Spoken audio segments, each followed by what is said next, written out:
নমস্কাৰ পলিটেকনিক এন্ট্ৰেন্সৰ কাৰণে online registration কেনেকৈ কৰিব চাওক ইয়াৰ কমপ্লিট প্ৰসেছ ইয়াৰ কাৰণে ফ্ৰেন্ডছ প্ৰথমতে গুগলত গৈ টাইপ কৰিব ইয়াৰ অফিচিয়েল ৱেবছাইট dte.assam.gov.in টাইপ কৰি এন্টাৰ কৰিব নিউ পেজ ওপেন হ'ব এনেকৈ নিউ পেজ ওপেন হ'ব ফ্ৰেন্ড মোবাইলত এপ্লাই কৰি থাকে ওপৰৰ ৰাইট সাইডত থকা টপ কৰ্নাৰৰ ৰাইট সাইডত থ্ৰী ডট এটা দেখা পাব ইয়াত ক্লিক কৰি ল'ব ক্লিক কৰি ডেস্কটপ সাইট কৰি ল'ব এটা চাওক ডেস্কটপ সাইট অলরেডি মোর ডেস্কটপ সাইট করা আছে যদি আপনার ডেস্কটপ সাইট করা নাই আপনাদের ডেস্কটপ সাইট করে লব ডেস্কটপ সাইট করার পিছত আপনাদের স্ক্রল ডাউন করব তলৰ ফালে উপৰৰ ফালে টানি দিব ইয়াৰ পিছত চাব এটা লাইন এটা দেখা পাব এটা চাওক এডমিশন ইনটু স্টেট এই লাইনটো আপনাদের দেখাব এই লাইনত ক্লিক কৰিব লাগিব এই লাইনটোত ক্লিক কৰিব ক্লিক কৰাৰ পিছত নিউ পেজ ওপেন হ'ব এনেকৈ নিউ পেজ ওপেন হ'ব ওপেন হোৱাৰ পিছত আৰু এটা লাইন দেখা পাব চাওক registration and form fill up এই লিংকটোত ক্লিক কৰিব লাগিব ইয়াত এটা লিংক আছে এই লিংকটোত ক্লিক কৰিব ক্লিক কৰাৰ লগে লগে আপোনালোকে এনেকৈ এটা এক্সটাৰ্নেল পেজ দেখা পাব ইয়াত ওকে কৰিব ওকে কৰাৰ পিছত নতুন পেজ এটা ওপেন হ'ব চাওক এনেকৈ নতুন পেজ এটা ওপেন হ'ব ওপেন হোৱাৰ পিছত আপোনালোকে কি কৰিব ওপৰত ৰাইট সাইডত থকা থ্ৰী ডট আৰু এটা দেখা পাব এই থ্ৰী ডটত ক্লিক কৰিব লাগিব থ্ৰী ডটত ক্লিক কৰিব ক্লিক কৰাৰ লগে লগে ওপৰৰ ফালে টানি দিব ইয়াৰ পিছত চাওক দেখা পাব ৰেজিষ্ট্ৰেশ্যন নিউ ৰেজিষ্ট্ৰেশ্যন এই লাইনটোত ক্লিক কৰিব এই লাইনটোত মই ক্লিক কৰি লৈছোঁ ক্লিক কৰাৰ পিছত চাওক ৰেজিষ্ট্ৰেশ্যন ফৰ্ম এইখিনি আপোনালোকে ফিল আপ কৰিব লাগিব প্ৰথমতে আপোনাৰ নাম আপোনাৰ ডিটেইলছখিনি ফিল আপ কৰি ল'ব ইয়াৰ পিছত ডেট অফ বাৰ্থ চাওক এপ্লিকেণ্ট ডেট অফ বাৰ্থ ইয়াৰ পিছত ইমেইল এড্ৰেছটো টাইপ কৰিব ইয়াৰ পিছত চাওক ইমেইল ৰি এণ্টাৰ পুনৰ ইমেইল এড্ৰেছ টাইপ কৰিব ইয়াৰ পিছত পাছৱৰ্ড দিব পাছৱৰ্ড দি মোবাইল নম্বৰ দিব তাৰপিছত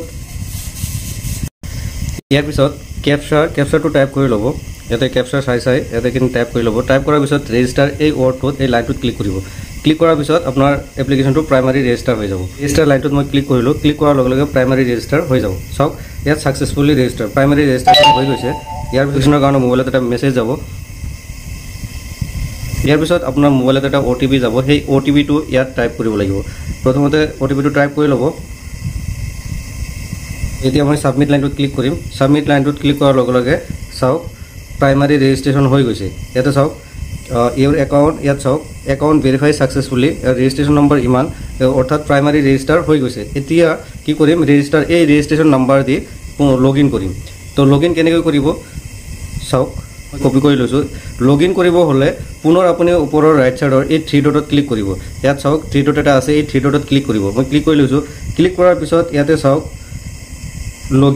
লগইন লাইন এটা দেখা পাব চাওক এই লগইন মই প্ৰথমতে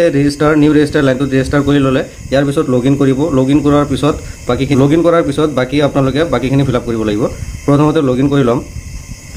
লগইন কৰিব হ'লে চাওক ইয়াত প্ৰথমতে ৰেজিষ্ট্ৰেশ্যন ইয়াত কি কৈছে এণ্টাৰ ৰেজিষ্ট্ৰেশ্যন ইমেইল ID তো আপোনাৰ ইমেইল ID যোনটো দিছিলে এইটো পাছৱৰ্ড দিছিলে সেই পাছৱৰ্ডটো ইয়াত টাইপ কৰি ল'ব মই পাছৱৰ্ড এটা দিছিলোঁ মই পাছৱৰ্ডটো টাইপ কৰি ল'ম চাওক প্ৰাইমাৰী ৰেজিষ্ট্ৰেশ্যন হোৱাৰ পিছত পুনৰ লগইন হৈ গ'ল এতিয়া বাকী ষ্টেপখিনি ফিল আপ কৰিব লাগিব ইয়াৰ কাৰণে ফ্ৰেণ্ডছ আপোনালোকে কি কৰিব লাগিব ষ্টেপ কেইটা আছে ষ্টেপ এটা দুটা তিনিটা ষ্টেপ আছে ইয়াতে তিনিটা ষ্টেপ পাৰ কৰিব লাগিব প্ৰথমতে প্ৰফাইল কমপ্লিট কৰিলে ইয়াৰ পিছত এপ্লাই ইন প্ৰগ্ৰাম আপুনি কোনটো প্ৰগ্ৰামত এপ্লাই কৰিব সেই প্ৰগ্ৰামটো সিলেক্ট কৰিব তাৰপিছত পে ৰেজিষ্ট্ৰেশ্যন ফি আপোনালোকে 300 এটা পে কৰিব লাগিব এই তিনিটা ষ্টেপ কমপ্লিট কৰাৰ পিছত আপোনাৰ এপ্লিকেশ্যনটো ছাকচেছফুলি হৈ যাব প্ৰাইমাৰী ইয়াত ৰেজিষ্ট্ৰেশ্যন নম্বৰ এটা আহি গৈছে এই ৰেজিষ্ট্ৰেশ্যন নম্বৰ আৰু আপোনাৰ পাছৱৰ্ড দি আপোনালোকে পুনৰ লগইন কৰি চাব পাৰিব তো ইয়াৰ কাৰণে চাওক কি কৰিব লাগিব আপডেট এই আপডেট লাইনটোত আপুনি ক্লিক কৰিব লাগিব ইয়াত ক্লিক কৰি ল'ব চাওক এই আপডেট লাইনটোত ক্লিক কৰাৰ পিছত বাকী এপ্লিকেশ্যনখিনি আপোনালোকে ফিল আপ কৰিব লাগিব ফিল আপ কি কৰিব লাগিব কেনেকৈ কৰিব প্ৰথমতে চাওক ইয়াত ডিটেইলছ দিয়াই আছে আপোনালোকে জাষ্ট আপোনালোকৰ এড্ৰেছ অথবা কোৱালিফিকেশ্যন আপোনাৰ পাৰ্চনেল ডিটেইলছখিনি কৰি সেভেন নেক্সট লাইনটোত ক্লিক কৰি 3 নম্বৰ ষ্টেপটোত যাব 3 নম্বৰ ষ্টেপটোত যোৱাৰ পিছত পেমেণ্ট অপশ্যন আহিব আপোনালোকে মোবাইলত থকা গুগল পে বা ফোন পে বা UPI ID দি আপোনালোকে পেমেণ্ট কৰি দিব পাৰিব এনেকৈ আপোনালোকে পলিটেকনিকৰ এন্ট্ৰেন্সৰ কাৰণে